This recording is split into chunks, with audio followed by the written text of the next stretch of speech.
My own daughter looked me in the eye, still in her wedding dress, and said I had ruined the happiest day of her life. For a second, I thought I'd misheard her over the music thudding through the walls. The taste of cheap champagne burned at the back of my throat as I stared at her, my hands still wet from rinsing dishes in her kitchen sink. "What did you just say?" I asked quietly. She slammed the pantry door so hard a stack of plastic cups rattled to the floor. The bright white tulle of her dress swished around her ankles, already gray at the hem from the backyard grass. Her lipstick had cracked at the corners, and her mascara had bled into a dark smear under each furious eye. "You heard me," she hissed. "Everyone is talking about it. The photos are ruined. You let her walk into my wedding in a wedding dress." Only then did I realize who she meant. The girl in blue. I'd noticed her the moment she walked in earlier. Blue body paint, a tattered white gown, veiled with dark circles painted around her eyes. I thought she was just another 20-something in some dramatic costume, laughing with the others, holding a red plastic cup and apologizing when her veil brushed the cheese platter. "You invited her," my daughter said, jabbing a finger toward the living room, where the music and laughter floated back in waves. "You know her. She's always trying to make everything about herself." "I didn't know it was a wedding," I replied, drying my hands on a dish towel that smelled faintly of lemon detergent. "You said this was an engagement celebration, a costume party. You didn't tell anyone it was a surprise ceremony." She rolled her eyes so hard I thought they might vanish into her skull. "It's basic decency, Mom. Who wears a bridal dress to someone else's engagement party? You should have told her not to. You should have stopped her. That's your job as the adult." I swallowed hard. My job. As if I hadn't been doing my job for her entire life. In the next room, a chorus of voices shouted along to some pop song, and someone clinked a spoon against a glass. Laughter spilled into the narrow hallway where we stood, the smell of grilled meat and spilled beer heavy in the air. A toddler ran past the open doorway dragging a balloon, giggling, oblivious. "She came dressed as a movie character," I said. "She's painted blue, for heaven's sake." Nobody with sense would confuse her for a bride. My daughter stepped closer. The satin bodice of her gown rustled, tiny beads catching the yellow kitchen light. Up close, I could see where the lace had been hastily stitched along the neckline, little imperfections that told me she'd altered it herself. "Do you see me laughing?" she whispered. "Do you see me smiling in those photos? Because I don't. I see her, standing behind us, in white, every single shot." Her breath smelled of Prosecco and wedding cake frosting. A strand of hair had escaped her elegant updo and stuck to the sweat at her temple. She looked wild. Beautiful and wild and young, like some trapped animal cornered and ready to bite. "She didn't know," I repeated, keeping my voice low, unsure who could hear. "Your fiancé told her it was fine." I saw him nod when she asked if she should change. "He told everyone to go to the backyard. I assumed he'd cleared it with you." At the mention of him, her jaw clenched. "Don't drag him into this," she snapped. "He's already upset enough. He says you embarrassed us. You've been controlling my life since I was born, and you couldn't give me one day. One day, Mom." The words hit harder than if she'd slapped me. For a moment, all I heard was the steady drip of the faucet and the muffled bass of the music. "I spent all morning in your kitchen," I said, more to myself than to her. "Cutting fruit, arranging tables, making sure there were enough chairs. I thought I was helping." "You were supposed to protect me," she spat. "Instead, you let some cosplayer show up looking like a corpse bride at my wedding. Do you know what they're going to say about me? About us? Do you have any idea how humiliating this is?" Through the doorway, I could see guests gathered around the dining table, their phones out, scrolling, laughing at something. A few of them glanced toward the kitchen, then quickly away. The girl in blue stood near the sliding glass door, veil crooked, arms wrapped around herself as if unsure whether she should stay. "I didn't invite her," I said. "You did." "I sent one message in a group chat," my daughter snapped. "You're the one who told her she should definitely come. You brought her into this house. You've been telling my friends for years that they can rely on you. You just had to make yourself the center of everything." I blinked. "Don't play innocent," she cut in. "You love being the helpful mom, the one who organizes, cooks, fixes, rescues. You always have to be involved. And now, because you couldn't leave it alone, my wedding looks like a joke. People will think I staged it for attention." I looked at her, really looked at her. Under the anger, there was a flicker of something else. Fear, maybe. Insecurity. But it was buried under layers of resentment I hadn't known were there. "If you wanted a traditional wedding," I said carefully, "you could have told me. You could have told everyone. We would have dressed accordingly. That girl thought she was at a costume party. She painted herself from head to toe. She can't wipe it off and magically become invisible." My daughter's hand shot out. She grabbed the dish towel from my fingers and flung it onto the counter. "This is exactly what I mean," she snarled. "You always have an answer, a reason, an excuse. You always explain everything away, but you never say, 'I'm sorry, I messed up.' Not once. I don't care what she thought. I care that you didn't protect me from it." Behind her, someone at the table shouted, "Speech!" and a wave of applause followed. The sound crashed into the cramped kitchen like a tide, too bright, too loud for the air between us. "I am sorry you're hurt," I said. I could feel my pulse hammering in my throat. "But I won't take the blame for something I didn't do. I can't go back in time and undress another woman." She let out a short, ugly laugh. "Of course," she said. "Of course you'd refuse. Fine. Then don't be surprised when we go low contact after tonight. I'm done letting you sabotage my life and pretend it's love." My fingers tightened around the edge of the counter, the laminate bit into my palm. "You're talking about cutting me off," I said slowly, "because a girl you invited wore the wrong costume to a party you called an engagement celebration." "I'm talking about how this is the last straw," she replied. "You always find a way to make everything about you, even my wedding.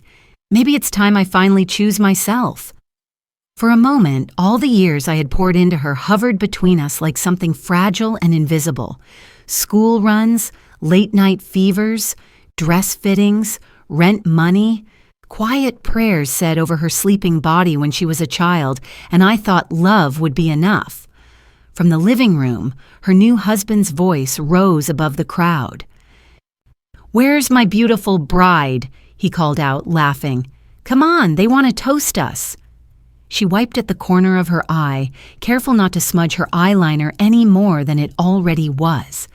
Then she straightened her shoulders, smoothed the front of her gown, and looked at me as if I were a stranger standing in her way. "Stay in here," she said softly, almost politely. "Please, just stay out of sight for a while. You've caused enough damage today." She turned before I could answer, her train whispering against the tile, and walked back toward the applause, leaving me alone in the bright, humming kitchen with the sound of her words still ringing in my ears and a cold, steady certainty forming in my chest that this moment would not be the quiet, forgettable family misunderstanding she believed it was. The moment I stepped out of the kitchen, I felt the shift in the air, subtle at first, like the faint change in wind before a storm. Conversations quieted just a little too quickly. Eyes that had once flicked past me with casual warmth now skimmed over me with something tighter, sharper. I'd felt this before in my life, though not for years. That creeping awareness of being watched, judged quietly, unanimously, without a single word spoken aloud. I moved through the living room slowly, careful not to bump into the clusters of guests holding drinks, laughing too loudly, pretending nothing was wrong. The lights glowed soft and golden across the walls. Every song that played seemed just a little too cheerful, too oblivious to the tension simmering beneath it. My daughter had already returned to her husband's side. She leaned into him with a smile so bright it looked forced, brittle along the edges. When her gaze swept the room and brushed past me, she didn't even flinch. She simply looked through me as though I were another piece of furniture cluttering her perfect evening. Her new husband glanced at me briefly. His jaw tightened, just a flicker, and then he slipped an arm around her waist as if shielding her from something dangerous. I'd known him for 2 years, but in that moment, he might as well have been a stranger. A subtle whisper cut across the laughter near the dining table. She shouldn't have let that girl wear white. I thought it was a costume thing. Well, it doesn't matter. The bride looks furious. I didn't turn toward them. I didn't need to. Their voices pricked at my skin like tiny needles, each one a reminder that no matter how small the misunderstanding was, I had somehow become the center of it. I reached for a bottle of sparkling water on the counter, my fingers brushing the condensation. My hand trembled slightly, not from fear, but from the effort of maintaining dignity in a room tightening around me like a noose. As I opened the bottle, someone approached. It was Marlene, an old co-worker of mine, invited out of politeness more than closeness. She'd always had a way of looking down her nose without needing to lift her chin. She offered a thin smile. Quite a night, isn't it? I returned the smile quietly. It's lovely. They planned it well. Her gaze shifted toward the girl in blue standing awkwardly near the patio door, wringing her painted hands. Shame about the costume situation. Poor planning, I suppose. There was no kindness in her tone, only implication. I swallowed the impulse to defend myself. It was a misunderstanding. Marlene hummed, one of those vague, judging sounds that suggested agreement while meaning nothing close to it. Then she patted my arm with fingers that barely touched me, as though avoiding contamination. Well, she said and drifted away, already whispering to the woman beside her. A small knot tightened under my ribs. Across the room, the girl in blue glanced toward me. Her face was painted ghostly pale, but her eyes, wide, embarrassed, were painfully human. She mouthed something like, "I'm sorry," though her voice was lost under the music. I nodded once, offering reassurance I wasn't sure I even felt. A soft clatter sounded from the hallway, the sound of a door bumping a wall. My daughter's husband stepped away from her and disappeared toward the bathroom, his shoulders stiff. Guests watched him go, their whispers curling through the air like smoke. I slipped into the narrow space between the living room and hall, just enough to breathe. From here, the laughter felt distant, unreal. The walls were hung with engagement photos, my daughter smiling with the innocence of someone who had not yet decided that her mother was the villain of her life. As I stood there, her friend Jenna approached. Her heels clicked too loudly, her perfume too strong, her voice far too cheerful for someone delivering a blow. "Hey," she said, plastering on a sweet smile. "I just wanted to check if you're doing okay." The tone, light, sympathetic, faux, made it clear she didn't care about my well-being at all. She just wanted proximity to the drama. "I'm fine," I said softly. She tucked a strand of hair behind her ear. "You know, some people are saying you should have told that girl to change, but I get it. These things happen." I felt something inside me compress, a quiet, slow pressure. It wasn't my place to tell her what to wear. Jenna nodded as if humoring a child. "Of course, but you know how brides are. Today means everything to them." Then she glanced toward the living room and lowered her voice. "Maybe you should just keep a low profile, for her sake." Her sake. My daughter. My child whom I had raised through sickness, heartbreak, school fees, late-night tears, scraped knees, and abandoned dreams. A woman I had spent decades supporting in ways she never fully understood. And now her friend was telling me to make myself small in my own daughter's home. I didn't answer. Jenna took my silence as agreement and drifted away. For a moment, the hallway seemed to close in around me. The hum of the party pressed at my ears. The room felt too warm. The walls were too full of her life, her new life, one she was clearly building without me. Then from the living room, I heard my daughter's voice, soft, trembling, struggling to stay even. She shouldn't have been here. She made everything look ridiculous. Someone murmured in sympathy. Another voice said, "Well, it's your mother. You know how she gets." The words weren't sharp, but they sliced anyway. I'd thought the pain of the kitchen was enough for one night. I hadn't realized it was only the beginning. I stepped backward into the dimmest corner of the hallway, letting the shadows cover me for a moment. My heart beat a little too fast. My breath felt thin. I pressed a hand to my chest, steadying myself. My daughter laughed suddenly, a bright, brittle sound that carried a thread of strain. Then her voice again. "Let's just pretend she isn't here. I don't want more attention on her." The last word hung in the air like ash. I didn't move, not yet, but I knew, with the clarity that only comes when something inside you begins to crack, that the line between mother and stranger had never felt thinner. And something else, a quiet shift, was beginning to take shape, though I couldn't name it yet. I just knew the room was watching, and the night was far from over. I stepped away from the noise and into the small guest room down the hall, closing the door with a soft click. The quiet pressed in around me like a warm, heavy blanket, one I hadn't asked for but needed more than I wanted to admit. My chest felt tight, not with panic, but with the kind of ache that comes from something deeper than embarrassment, something older, something that had been waiting for a night like this to rise to the surface. I sat on the edge of the neatly made bed, smoothing a wrinkle in the comforter with the back of my hand. A lamp glowed softly in the corner, throwing a pool of warm light across the faded carpet. For a moment, I let the silence settle. And in that stillness, memories began to drift upward, not in a flood, but in a steady stream that filled the room more surely than the laughter echoing through the walls. When my daughter was born, I was 24 and terrified. Her father had already checked out emotionally by then, always promising to do better, always disappearing instead.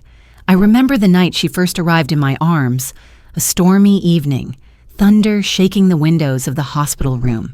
She was so small, her tiny fist curling around the edge of my gown like she already knew she needed to hold on tight.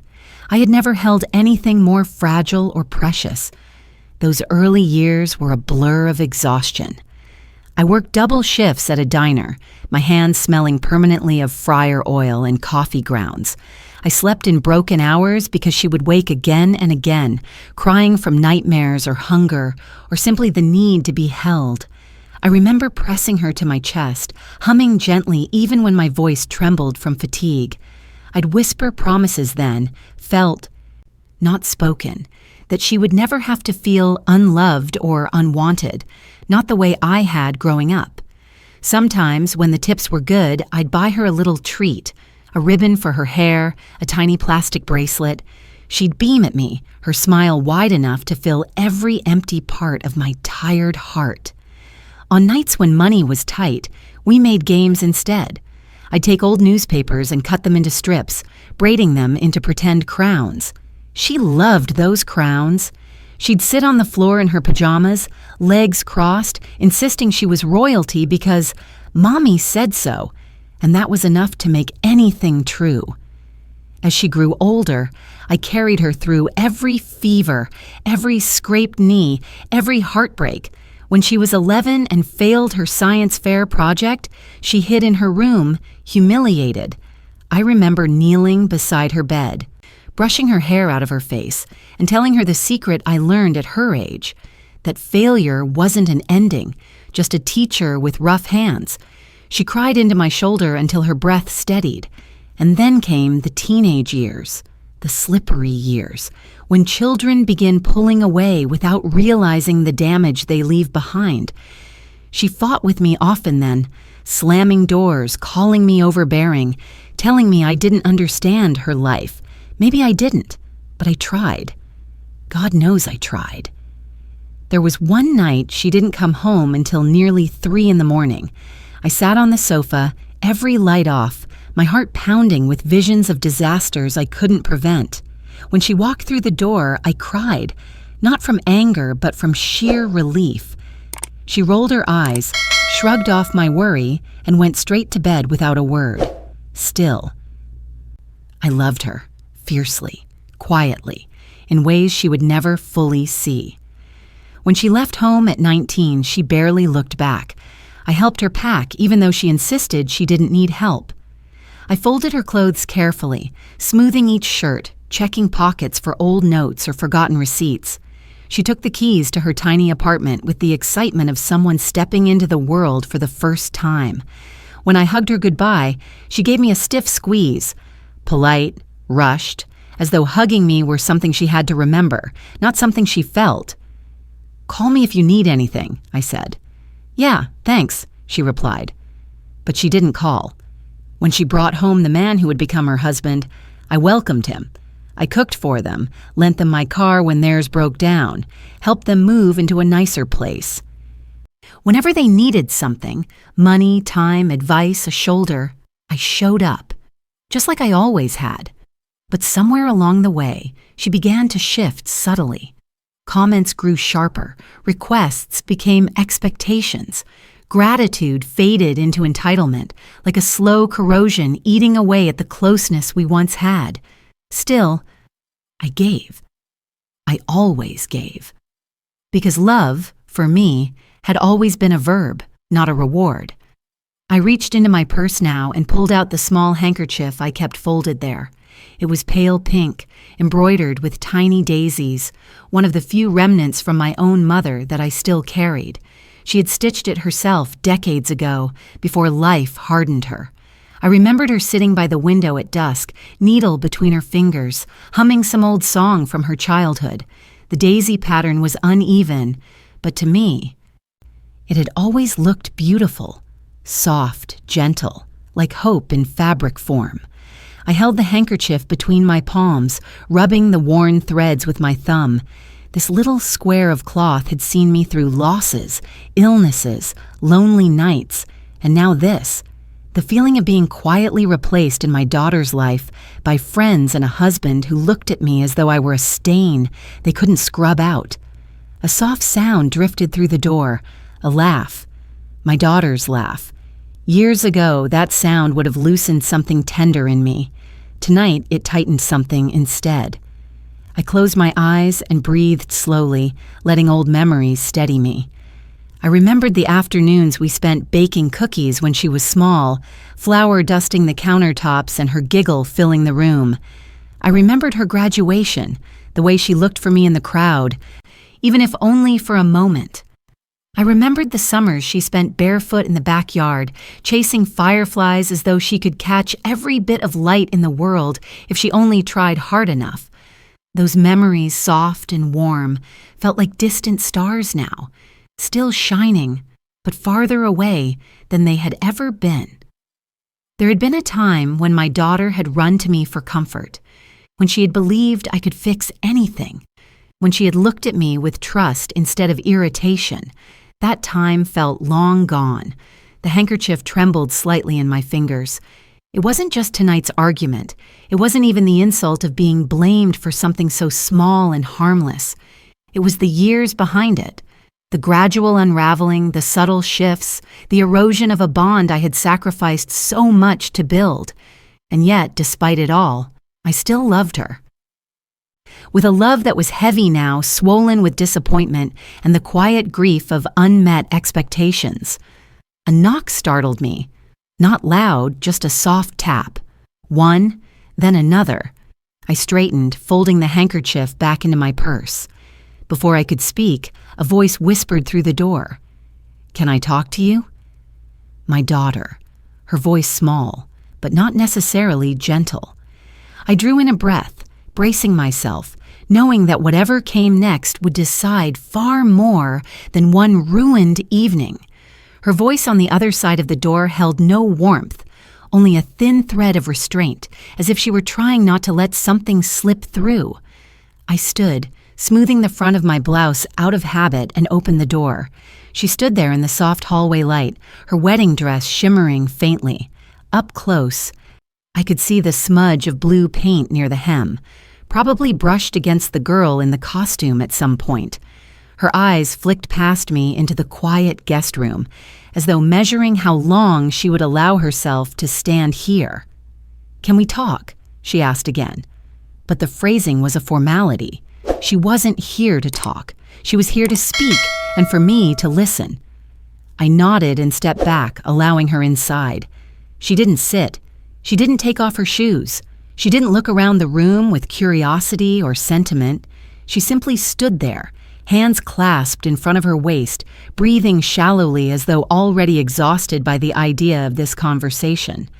"I don't want tonight to get worse," she began. There was no apology tucked into that sentence, no softness, just warning. "I understand," I said quietly. She exhaled sharply. "Good. Because honestly, Mom, I can't handle more drama. I shouldn't even have to be dealing with this on my wedding night."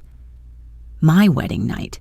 As if the entire celebration were a grand stage she alone stood on, while the rest of us played supporting roles. I kept my voice steady. "What is it you want to say?" She hesitated, glancing at the floor as though the words needed permission to rise. Then she lifted her chin and met my eyes. "You embarrassed me." The words were delivered without tremor. Flat, certain, practiced. They hit like a dull blow to the sternum. "I didn't do anything," I said, but gently. "I didn't know it was a wedding. No one knew.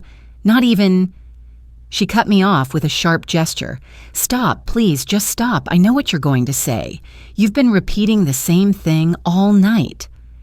My lips parted, but I closed them again. Any defense I offered would only be used as evidence against me. She took a slow breath, then spoke more quietly. "People are saying things, that I staged the wedding wrong, that it looked messy, that someone else stole the attention. Do you know how that makes me look?" Her voice wavered just slightly, fear creeping through the cracks, and then it hardened again. "You should have done something. Anything. You should have told her to change. You should have pulled me aside. You should have protected me. But you didn't. You let everyone laugh behind my back."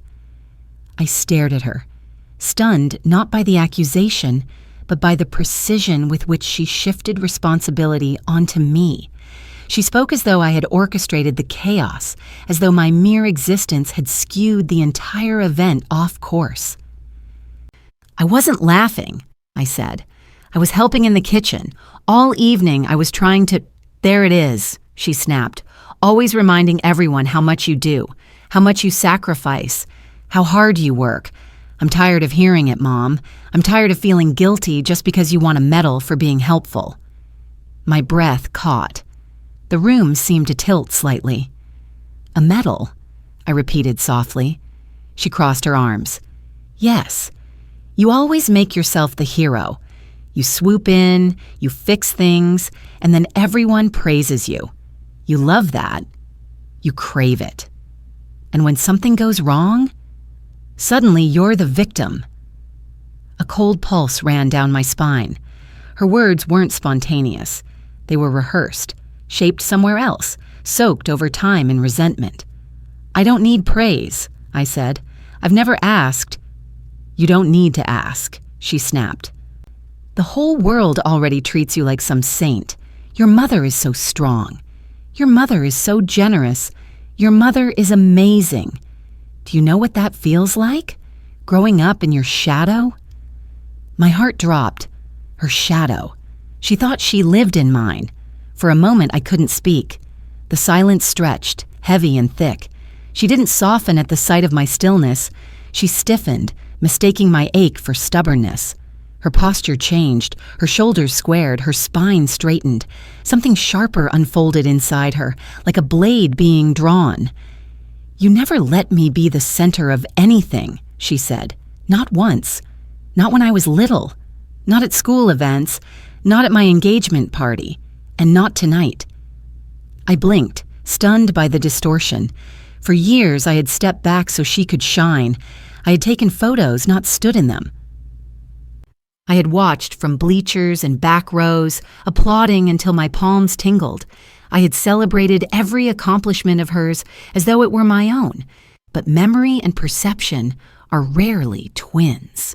She continued, words spilling faster now, too sharp to be accidental. When that girl walked in wearing white, you should have known. You should have fixed it, but you didn't. You stood there, you watched everything fall apart, and you did nothing. That's not true, I said, my voice low. It is, she whispered. And do you want to know why? Because deep down, I don't think you mind when things go wrong for me. It gives you something to be sad about, something to make you look strong. People pity you, Mom. They always have.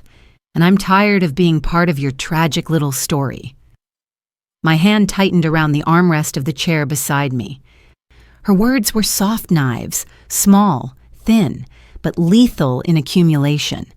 Her next breath trembled slightly, but her expression stayed cold. You don't listen, she said. You never listen. You bulldoze ahead with whatever you think is right, and tonight you bulldoze through my wedding. It took everything in me not to flinch. I didn't bulldoze anything, I whispered. She shook her head, already done hearing me. I want some space, for a while. We need to rethink our relationship. I can't keep doing this thing where you're always involved, always present, always your mother, I said, unable to stop the words. She froze. Her face shifted. Something like guilt flickered through, brief as lightning, and then she crushed it under a harder expression. I'm not a child anymore, she said. I don't need you. I don't need your guidance. I don't need your influence. The word influence landed oddly, as though it had been chosen by someone else, borrowed from another mouth. Then the blow came, the sharpest one yet. And honestly, I think my life might be easier if you stepped back completely. The room seemed to shrink. The walls pressed closer. My breath thinned, turning shallow. She sighed, glancing toward the door. I need to get back to my guests. Please stay in here until we leave. I don't want more eyes on you. I didn't answer, because there was no answer that wouldn't break something. She lingered for only a second, just long enough for me to see the storm of emotion swirling beneath her anger, fear, pride, insecurity, something wounded she refused to acknowledge. But she didn't reach for me. She didn't apologize. She didn't soften. She turned and walked out, her wedding dress rustling like dry leaves behind her. The door clicked shut. Silence expanded, and for the first time in years, I felt something inside me falter. Not shatter, not yet, but bend painfully under weight it had carried for far too long. The party's laughter leaked through the thin walls, muffled and distant, as if coming from another life entirely. I sat very still, hands resting on my lap, waiting for the trembling in my fingers to stop, but it didn't. Not this time. I stayed in that small guest room long after her footsteps faded down the hallway, long after the music swelled and dipped again, long after the muffled rounds of laughter rose like waves against the walls. I sat there because I didn't trust myself to move. Movement required steadiness, and I had none left. My hands were still trembling, not the soft tremor of age, but the deep interior shaking that comes when something inside you finally stops pretending it can hold. I folded my palms together, pressing gently until the tremor softened. In the dim light of the lamp, my fingers looked older than I remembered, lined, freckled, faintly swollen from years of work. These hands had held her through fevers, braided her hair before picture day, stitched loose hems on school uniforms, packed lunches, filled out permission slips. These hands had steadied her first bicycle, clapped for her recitals, wiped her tears after first heartbreaks. Now they sat still in my lap, unwanted, blamed for a chaos they had not created. Somewhere down the hall, I heard a glass shatter, followed by surprised laughter. A cheer went up. Someone called the bride's name. She answered with a lilting, bright tone that carried none of the coldness she had shown me minutes earlier. It was astonishing how easily she could shift, how effortlessly she could banish the conversation we just had and step back into her celebration. I closed my eyes, letting the sound drift away. For most of my life, I believe that pain, when buried deep enough, eventually dissolved. But sitting there in that quiet room, I realized something I should have learned much earlier. Pain doesn't disappear. It waits. It settles like sediment at the bottom of a well, dark and heavy, until the day something stirs the water and brings it all rushing back to the surface. Tonight was that day. I looked around the small room, noticing now what I hadn't seen when I first entered. A framed photo sat on the dresser, a picture from my daughter's childhood. She was 7 in that photo, smiling wide, holding up a crooked paper crown we'd made together. Her hair was wild, cheeks flushed, eyes shining with pride. When she gave me that crown, I'd worn it around the house for the rest of the afternoon, letting her laugh at how silly I looked. She used to adore me, and I used to believe that would be enough to carry us through anything. A sudden thickness tightened in my throat. I reached for the edge of the bed, steadying myself as the memories sliced through me with unexpected sharpness. I didn't cry. Not then. Not yet. The tears hovered behind my eyelids, willing themselves forward, but I blinked them back. There would be a time for that later, but not tonight. Not in her house. Not while her laughter drifted through the hallway like a song I no longer recognized. A soft knock startled me.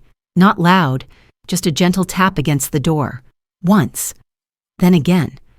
I straightheaded but didn't answer immediately. The knock came a third time, softer still. I stood and opened the door. It was the girl in blue. She stood awkwardly in the doorway, fingertips stained with remnants of her costume paint, veil sliding off one shoulder. Her eyes were red around the edges, as though she had been crying quietly in some corner. When she saw me, she forced a timid, tremulous smile. I just wanted to say I'm sorry," she whispered. I shook my head gently. "No, you have nothing to apologize for." She bit her lower lip. I didn't know it was a wedding. If anyone had told me, I would never have worn this. And I didn't mean to make things harder on you. The sincerity in her voice was a sharp contrast to the coldness I had just endured. She stood there looking so young, so painfully out of place, holding on to guilt that didn't belong to her. "You did nothing wrong," I repeated softly. "You walked into a party with the information you were given." Her eyes glistened again. "Your daughter. She looked so angry." I exhaled slowly. Yes, she did. "I feel like it's my fault." "It isn't," I said firmly. "She's upset because she believes something that isn't true. That will take time to untangle." She nodded, wiping the blue smudge from her cheek. I hate that I made things worse for you." Her voice cracked on the word worse, and something within me softened, not broken softness, but a gentler clarity I hadn't expected. "No," I said. "Tonight didn't fall apart because of you. It fell apart because something fragile was already cracking." She swallowed hard. "I think I should leave." I looked at her. This young woman who had been made into a symbol, a scapegoat, an easy target for the insecurities of others. I wanted to tell her she didn't have to go, but she was right. Staying would only intensify the whispers and deepen the rift. "Let me walk you out," I said. She shook her head quickly. No. If anyone sees you with me, it might make things worse." The words were gentle, but they struck with an unexpected sting. Not because she was wrong. She was absolutely right. But because, for the first time in my life, somebody was trying to protect me. She offered a strained smile, whispered, "Thank you," and turned to leave. I watched her walk down the hall. Blue paint smudged across the back of her costume like bruises. When the door clicked shut behind her, the house fell into a strange stillness. The music had softened, conversations had thinned, a new quietness lingered, a thicker, heavier silence, as though the walls themselves sensed the shift in the air. I stepped toward the mirror above the dresser. My reflection stared back at me, lined, tired, but with a strange steadiness settling around the mouth and eyes. The tremor in my hands had stopped. A realization flickered through me, faint but unmistakable. I couldn't stay here. Not in this room, not in this house, not in this moment where my presence was treated as an inconvenience, a disruption, an embarrassment. My daughter had asked for space, but what she really wanted was distance she wouldn't have to feel guilty for choosing. So I would give it to her, not out of punishment, not out of anger, but out of a clarity that finally, painfully, settled over me. I picked up my purse from the bed, slipped the handkerchief inside, and walked to the door. My steps were steady now, almost calm. As I reached for the doorknob, one last sound floated from the living room, a forced laugh, hollow and too loud, the kind of sound someone makes when trying to drown out their own conscience. It told me everything I needed to know. I opened the door and stepped into the hallway, ready for whatever would come next. I walked down the hallway with my purse held close to my side, moving carefully, quietly, more out of instinct than fear. The music had softened to a low, pulsing rhythm, barely audible behind the closed living room door. Laughter rose now and then. But not the carefree laughter from earlier. This was thinner, more strained, like people trying too hard to pretend nothing uncomfortable had happened. I paused at the end of the hall, listening. I didn't want a scene. I didn't want more eyes grazing over me with that same mixture of pity and accusation. Leaving unnoticed felt like the kindest choice for everyone, even for myself. But as I stood there, fingers resting lightly on my purse strap, I realized that leaving quietly was no longer just about avoiding humiliation. It was about reclaiming something I had slowly given away over the years, without noticing. The part of myself that didn't need permission to walk out of a room where I was unwelcome. I breathed once, slowly, then moved toward the front door. The air in the entryway felt cooler, looser. A faint breeze slipped through the thin gap between the door and the frame. The welcome mat was crooked, footprints smudged across it. Someone had dropped a paper plate there earlier, half a slice of cake still clinging to it. I reached for the doorknob. Going somewhere? The voice came sharp and suddenly from behind me. I turned. Her husband stood at the edge of the hallway, one hand braced lightly against the wall. His tie was loosened, his cheeks flushed with alcohol and the leftover heat of arguments he didn't want to admit he had been part of. There was a small smile on his face, polite, casual, but it didn't reach his eyes. "Yes," I said simply. He stepped closer, lowering his voice as if he were doing me some courtesy. "You know leaving like this. It won't look good. People will talk." I held his gaze. "People are already talking." His smile twitched. "Well, yes. But you disappearing only confirms things." "Confirms what?" I asked. My voice wasn't sharp, it was steady. He hesitated, then shrugged, palms up. "That you're upset. That maybe you overreacted. That you're making her day about you." The accusation slid between us like a cold draft. He said it softly, almost kindly, as though he believed cushioning cruelty made it less cruel. I tightened my grip on my purse. "I have not made anything about me." He chuckled, a small, dismissive sound. "Look, it's been a long night for all of us. Emotions are high. But she's my wife now. I have to protect her, even from misunderstandings."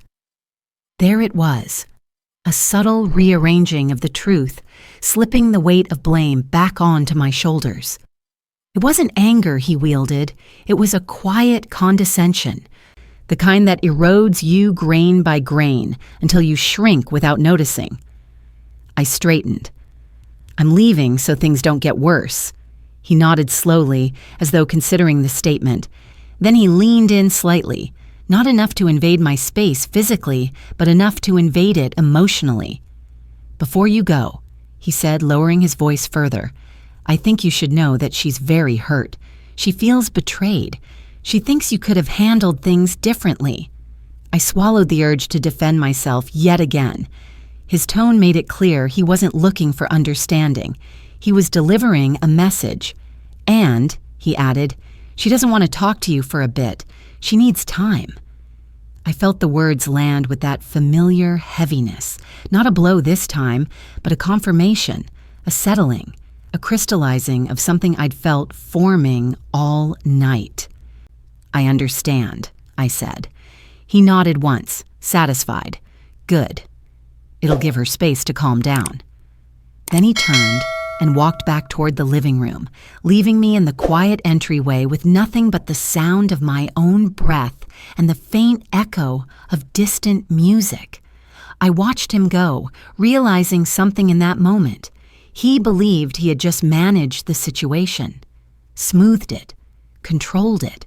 He believed I would absorb the blame because that was what I had always done, soften myself so others could remain untouched. But something had shifted tonight. Not a dramatic break, not a violent snap, but a quiet, subtle realignment inside me. A single thread pulled loose from years of tangled expectation. I stepped outside. The cool night air touched my skin like relief. The sky stretched above the house in a deep navy hush. Stars scattered thinly across it. The hum of distant traffic blended with the soft rustling of leaves along the sidewalk. Everything felt calmer out here, as if the world itself were offering me a moment to gather my breath. I walked slowly toward my car. The porch light flickered behind me, an old bulb her husband had never bothered to replace. I placed my purse on the passenger seat, slid behind the wheel, and rested my hands on the steering wheel without turning the key. I didn't cry. Not because the hurt wasn't there, it was, but because something else had begun to rise alongside it. Something steadier, something clearer. As I sat in the quiet of my car, I thought of all the small moments from tonight. Not just the sharp words, but the glances, the whispers, the subtle shifts in tone.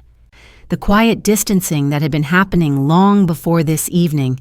It wasn't new, it wasn't sudden. It was the culmination of years of unspoken expectation and unacknowledged resentment. And now, finally, I could see it without looking away. The next days were quiet. I went home. I made tea. I sat with my thoughts in the morning light. My phone stayed silent. No messages from her, no calls. Just an expanding emptiness between us, widening slowly as if by design. But I didn't use that time to wallow. I used it to understand. I pulled out old notebooks with dates scribbled down, moments when I had stepped in, helped, fixed, supported. Not to accuse myself, but to see the pattern with new eyes. I reread the few messages she had sent in recent months, each one short, clipped, transactional. I wasn't looking for blame. I was gathering truth. I also looked at the wedding photos posted by guests. In each one, she smiled brightly, but the smile never reached her eyes. In the background of one image, I saw her husband with his hand on her waist, whispering something into her ear as her face tightened for a split second before smoothing back into a practiced expression. I paused on that photo longer than the rest. Something wasn't right there. Something deeper than tonight's incident. Something brittle beneath the surface. And slowly, a plan took shape, not out of revenge or desperation, but out of necessity. If I wanted clarity, if I wanted truth, I needed to look beyond what she said and into what had been shaping her from the shadows. A few days later, I made quiet calls to people who had been at the wedding, to someone who had overheard a conversation in the hallway, to an old family friend who had seen the fiancé's behavior before, not gossip, not rumors, patterns, pieces, truths spoken softly by people who didn't know they were offering puzzle fragments. I filled a small notebook with dates, comments, small observations, not dramatic ones, subtle ones, comments about control, about pressure, about decisions he had made for her without asking, about the way she changed around him, her posture, her answers, her laughter, her eyes. Each piece settled into place slowly, until a picture began to form, And when it did, something inside me steadied completely. My daughter's anger had never been about the dress. Not really. It had been redirected pain, pressurized resentment, fear without a name, and the man who claimed to speak on her behalf? He was not the calm protector he pretended to be. I closed the notebook and set it aside, the late afternoon light slanting across the page. I wasn't done. Not yet. Because the truth, the real truth, was still waiting for her in the shadows of her own home, and I was going to bring it to light. The house felt different the moment I stepped inside, not in any dramatic way, no shouting, no slammed doors, no overturned furniture, but in the quiet, heavy tension that clung to the walls like humidity. My daughter's voice drifted faintly from the living room, low and tired. Her husband's voice overlapped hers, sharper, barely restrained. I stood in the entryway for a moment, listening. It wasn't eavesdropping. It was survival. It was understanding what I was walking into. "I told you," he muttered, his tone controlled but fraying at the edges. "She's making it worse." "I'm not making anything worse," she replied. I need space. I need time to think." "To think about what?" His voice dropped, biting off the words. "Why are you still hung up on this? She caused a scene. She embarrassed you. She embarrassed us." A pause, then her voice, small. "I don't think she meant to." His reply came quickly, too quickly. Of course she did. Women like her thrive on drama. Women like her. The same phrase he'd used to me. I stepped forward, shoes silent on the hardwood floor. My heart pounded, but not with fear. This was something else, something steadier, forged over days of sitting in stillness, piecing together truths that had been scattered deliberately to keep me blind. My daughter sat on the couch, still in sweats from the night before, hair piled messily on her head. Dark circles shadowed her eyes. She looked older than she should, worn in places that had nothing to do with age. Her husband stood over her, leaning in just enough to crowd her space without touching her. His posture wasn't angry, it was calculated, intimidation disguised as frustration. He didn't hear me enter. She did. Her eyes lifted first, widening just slightly. Not in fear, not in anger, in surprise, in something else that flickered too quickly for him to see. "What are you doing here?" he snapped, spinning around when he noticed her gaze shift. I held his eyes calmly. "There's something I need to talk about, with both of you." He scoffed. "This isn't a good time." "It's the only time," I said. My voice didn't rise. It didn't sharpen. It simply held. He opened his mouth to argue, but my daughter spoke first. "Let her talk." Her voice was quiet, but it carried weight. He glanced at her, irritation flashing across his features before he smoothed them into something more palatable.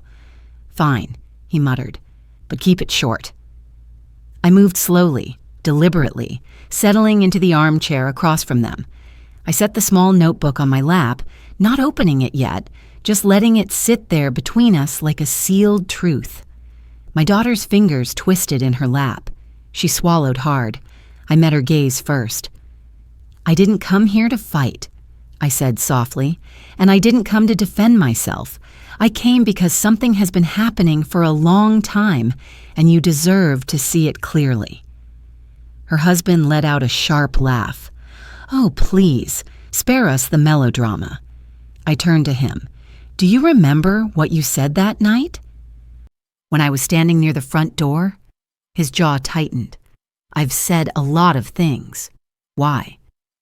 "You told me people would think I was making the night about myself." He smirked. "Because you were." My daughter frowned, glancing between us. "What you didn't realize," I continued, "is that someone overheard you earlier that night, in the hallway, telling a friend that you weren't going to let her take control of the day." His expression faltered for the briefest second. Just 1 second. But it was enough. My daughter's brow furrowed. "You said that?" He waved a hand dismissively. People were drinking. Someone misheard. Don't twist things. I flipped open the notebook, not dramatically, not theatrically, but gently. I also spoke to Marlene, I said. She mentioned a conversation the two of you had a few days before the wedding. His eyes sharpened. You talked to Marlene? She told me you were worried your family wouldn't think you were man enough if the wedding wasn't perfect, that you wanted control over every detail so no one could use it against you. My daughter stiffened. That's not what he began. And Jenna, I added quietly, remembered you telling her that if anything went wrong that night, you'd know who to blame. His jaw twitched. My daughter's breathing hitched. I don't know what they think they heard, he said quickly, stepping forward. People love to gossip.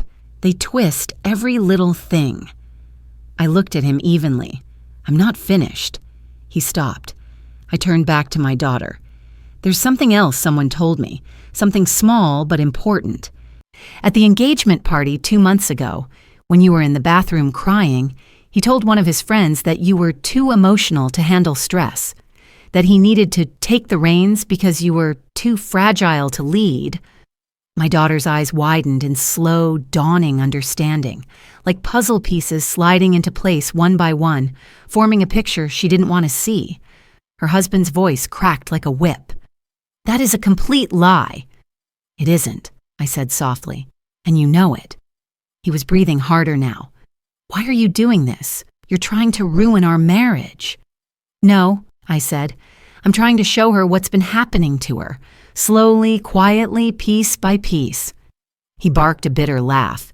You think you understand anything about our relationship? You're delusional. I closed the notebook and set it aside, not angrily. Not dramatically, just with finality. Then I met his eyes. When she walked into the kitchen that night, she looked terrified of disappointing you. My daughter inhaled sharply, hand covering her mouth. He spun toward her. You're not seriously listening to this. And then I said the line that froze the room. Why is it, I asked calmly, that the only time she blames me is when you are standing next to her? Silence. Pure, ringing silence. He went still. My daughter did too, but in a completely different way. Her gaze drifted slowly to the floor, then to his hand gripping the back of the couch, then to the way his jaw clenched, not in anger, but in warning. Something in her expression shifted, subtle but unmistakable. Recognition. He sensed it and tried to speak quickly, softly, urgently. Honey, she's manipulating you. She does this. She always does this. But my daughter lifted her hand, small, shaking, and he fell silent, stunned by the defiance he had not expected. Did you, she whispered, eyes glistening, tell people I was too fragile to lead? He opened his mouth, closed it, opened it again. I may have said something like that, but it was a joke they misunderstood. And the hallway, she said, voice trembling. Did you say she was trying to take control? That you wouldn't let her ruin the day? His face reddened. People exaggerate. You know how they are. Her voice broke. Did you say it? He didn't answer, not with words. He didn't have to. The truth sat between them like a broken plate, shards glinting under the dim living room lights. She took a step back from him, a small, shaky step. He reached for her wrist instinctively, not forcefully, but quickly, too quickly, and she flinched before he even touched her. Her flinch shattered him, and her, and him again. He breathed, pulling his hand back as if burned. Baby, I didn't mean... But she was already crying, softly, quietly. The kind of crying that comes not from one bad night, but from years of pressure finally finding a crack wide enough to escape. She sank onto the couch, covering her face. He looked at me then, not with anger, but with fear, because he knew the truth had just taken shape in front of her, and truth, once seen, cannot be unseen. I didn't move toward her. Not yet. This was her moment. Her waking. Her husband whispered her name, his voice breaking, reaching for control he no longer had. She didn't respond. She just breathed, long, shaky breaths, finally hearing her own heartbeat for the first time in a long time. After a long silence, she lifted her head, eyes red but steady. "Mom," she whispered, "can you stay?" Her husband froze. My breath caught, and for the first time since the night of that ruined wedding, something inside me, something small and battered, finally exhaled. The house was quiet in a way it hadn't been in years. No tension humming beneath the walls, no tight voices folding themselves into polite tones, no forced laughter leaking through rooms like a cover for something broken. Just quiet. My daughter sat beside me on the couch, knees pulled to her chest the way she used to sit when she was little and scared of thunderstorms. Her husband had retreated to the bedroom hours earlier, not with anger, but with the hollow look of a man who had finally run out of places to hide the truth. Neither of us had spoken for a long time. She'd cried until her tears gave way to exhaustion, her breath steadying in that fragile, tentative way people breathe after their world tilts and doesn't tilt back. The lamp beside us glowed softly, casting warm light across the room. It felt strange, almost tender, like the house itself had softened. She finally spoke. "I don't know when I stopped hearing you." Her voice was hoarse, barely more than a whisper. She didn't look at me. Her eyes were fixed on the blanket pooled around her feet, fingers tracing the edge in slow patterns. I let her speak, not interrupting. She needed this, needed space to unravel the knots she'd been tightening inside herself for years. "He kept telling me you were overstepping," she said quietly, "that you tried to take charge of everything, that you needed attention. I believed him because it was easier than believing I was letting someone else shape how I saw my own mother." Her throat tightened on the word mother. "And every time something went wrong," she continued, "it felt simpler to assume you were involved somehow. Not because you did anything wrong, but because he made me feel small, and blaming you made me feel less powerless." I listened, the truth settling over me like a slow, steady rain, cooling, clarifying. She finally turned her face toward me. Her eyes were red, her hair messy, her cheeks blotchy from crying. She looked nothing like the bride she'd been days before, and yet there was something truer in her expression than anything I'd seen that night. "I'm so sorry," she whispered, "for everything I said, for everything I thought. For the way I treated you. You didn't deserve any of it." I reached out slowly, brushing a strand of hair from her forehead, the gesture gentle, familiar. "I know," I said softly, "and I'm not angry." Her quiet sob broke open again. Not sharp, not painful, just a soft release. She leaned into me, resting her head against my shoulder. I held her the way I once did when she was small, my hand moving in slow circles across her back. We stayed like that for a long time. When her breathing calmed, she pulled back slightly. "I'm scared," she admitted. "Of him?" I asked. She hesitated, only for a moment. "Of what I've let happen," she said, "of how long I haven't been myself."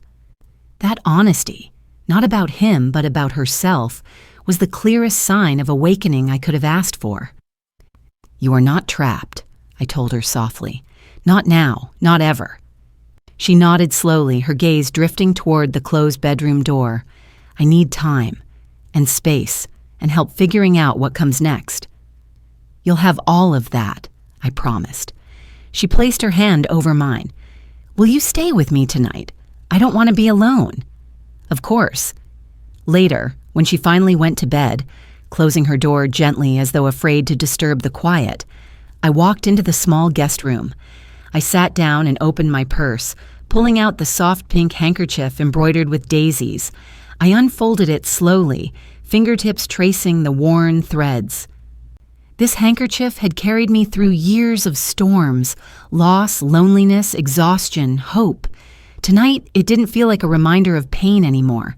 It felt like proof of endurance. The hallway was dim, moonlight slipping through the blinds in thin silver lines. I held the handkerchief to my chest and breathed, letting the moment settle around me.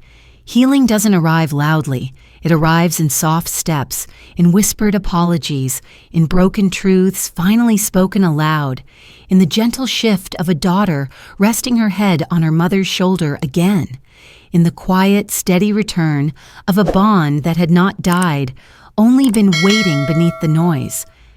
When I closed my eyes, the house didn't feel hostile anymore.